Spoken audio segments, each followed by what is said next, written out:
Hi guys, this is Martin Blunt, Bike Check 2012. Okay, I got my new DMR transition frame in blue, sick. I got Marzocchi Dirt Jumper 2 2009, bit worn out. Got them tuned down to 80mm there. Pretty low, but still good for park and stuff.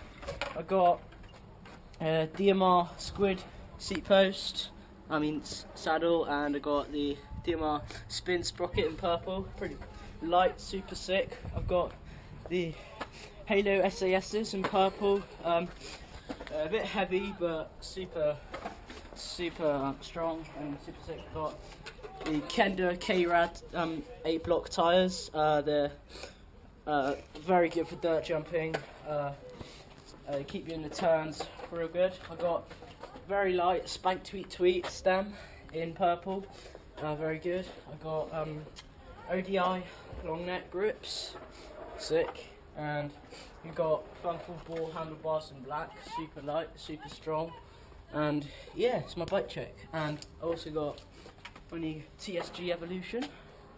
It's pretty good. Got a few stickers, DMR, Rockstar, and that's it.